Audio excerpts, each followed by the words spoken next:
Okay, now let's see this question. This question came in GATE 2014 for 2 marks.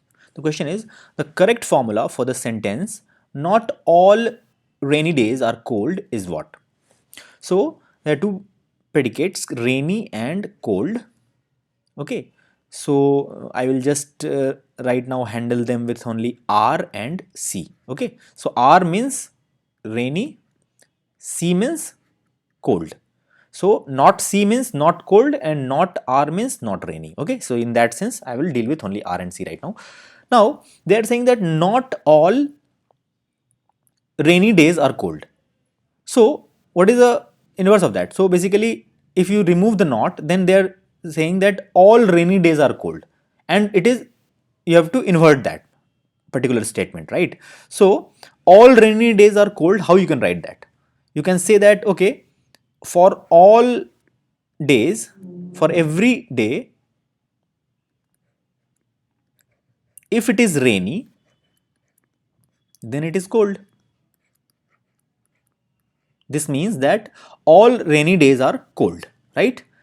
And you have to take a not of this entire thing, right? So not all rainy days are cold, right? Now how you take a not of for all quantifier?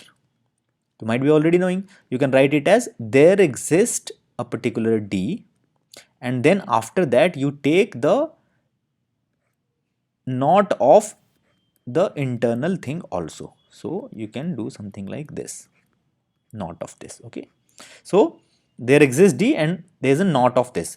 Now how to take not of this? So you know that A implication B can be written as not A or B.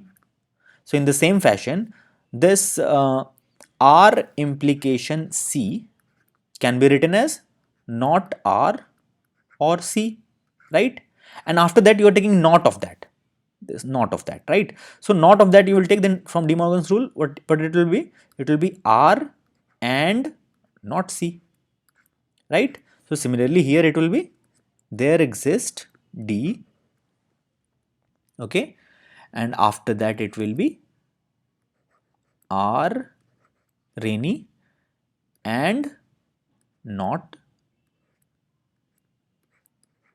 cold, right? So this is the final thing which we are getting, right? And you can see the answer is D, where in D they are saying that there exists D, it is rainy and not cold, right? This thing is, the D is the correct answer. Now you can understand this intuitively from another way of analyzing also. That this, if somebody is saying that not all rainy days are cold, okay, if somebody says you that not all rainy days are cold, what does it mean? It means that, okay, if not all rainy days are cold, it means that there exists some rainy day, right? There exists at least one rainy day which is not cold. That is exactly the case, right? Not all rainy days are cold. This means that there exists at least one rainy day which is not cold. And that is exactly, that is intuitively you are understanding, that is exactly what this statement is also saying, that there exists some day which is rainy, but still it is not cold, right? So in that sense also you can directly also say that, but if you cannot directly understand that, then you can solve it using this method also. The answer is still D.